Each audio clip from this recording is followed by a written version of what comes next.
You know, I really hate to puncture that big fat ego of yours, but the idea of running into you never crossed my mind. No, I really like coming to the docks, fresh air. After a long day at work, it really clears my head. But it seems the weather's kind of turning, right? It's a little bit cold. Yeah, it looks like it's gonna rain. Well, then I think I'm gonna head home. Wait. Why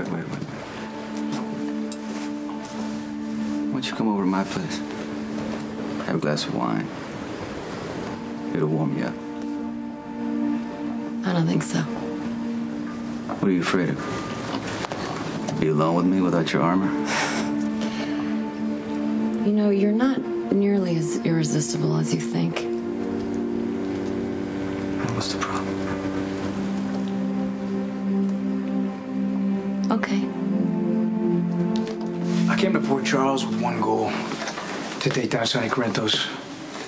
That didn't change when he turned out to be my father. If you have real proof to give me that Sonny killed Tomas Lopez, I will run with it. I'm sorry, I'm just not buying it. Look, Dante, in all seriousness, when you came to Port Charles, you were still the intrepid detective, dedicated to your mission to infiltrate the Corinthos organization and bring it down from the inside out. And man, you played your cards right. You got Jason's attention and you got access. But that's when it all went downhill. You got snowed by Sonny. He started laying on that Sonny charm, like Sonny does. And you started thinking to yourself, hey, maybe he isn't such a bad guy. He's good with his kids. He loves his kids. And when it turned out that you were one of his kids, hell, you haven't had any objectivity since. Well, I can see that this conversation isn't really going anywhere. If you decide you want to talk, I'm willing to listen.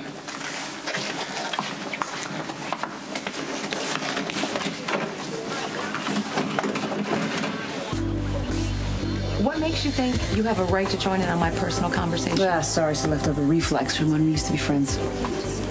Well, since it's business related, I'll let you know. I wanted to take pictures of Brooklyn while she's on stage singing so we can put it on the website. I don't know. That looked like a pretty heated conversation. Why would you two be fighting about something so innocuous? Because she's shy and it bugs me. And sorry I was over the top with it, but I'm a little freaked out about Johnny being arrested here in my restaurant. Like Johnny was arrested? Oh, I would think you were the first person he called. What are the charges?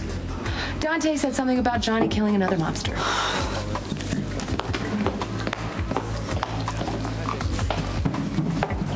What? I'm just, surprised about Johnny. Do you think he's doing okay? Okay, Johnny's not for you to worry about. Stop stalling and go have sex with Dante. You're completely out of line. I want to speak to your superiors. Well, I'm sorry, but this is personal. Between you and me about a woman you should have a little more respect for. That's easy for you to say. Shirley wasn't your mother. She didn't abandon you and your family to run off with her first love and chase her dreams. What about us? What about the kids that she brought into this world who didn't ask to be here? The husband that she swore to love forever? She made the best choice she could at the time. Yeah, that's what she said. It's a cop-out and not a very convincing one at that. Would you rather she stayed, resenting all of you and being miserable for the rest of her life? You know, she felt a lot of guilt over leaving you. She talked about us? She had a lot of regrets. Haven't you ever made a mistake and just did the best you could to pick up the pieces and try to get on with your life? Marnie, do yourself a favor. Put the bad part of the past behind you. Take the jewelry. Throw it in the back of the closet for now if you want, but I promise you, one day you'll be glad you did. Epiphany. This is Shirley Smith's daughter, Marnie. Oh, pleased to meet you. We thought very highly of Mrs. Smith around here. Is there anything I can do to help? I'd like my mother's jewelry. Well, let's see what we can do about that. Follow me. Thank you.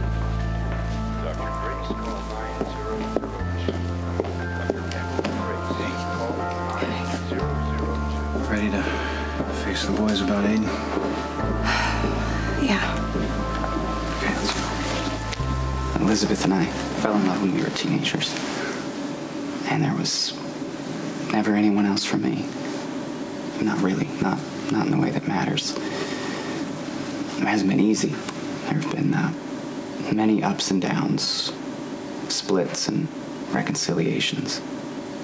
But over the years, Elizabeth and I managed to create a family. You know, that pull was very strong for both of us. Anyway, we were at the point where we were ready to give it another try. You know, remarry, the whole 9 yards. But it didn't work. We didn't feel the same way about each other, and she turned to my brother. They had an affair. Oh, I'm sorry. That must have been painful for you. It was. It laid me flat. But then we found out that she was pregnant. And it could have easily been my brother's kid. But we got a miracle. Aiden turned out to be mine. See, that's his name, Aiden. He was 7 pounds, 6 ounces, and 21 inches at birth. You know, I could see before how much he's growing. You know, and his parents missed all that. Elizabeth and I will never get those moments back. I understand that. That's just the way it is. But see, we just don't want to lose anymore. Okay? And Karen, listen to me. I understand none of this is your fault. I'm begging you. Please, let me take my son home.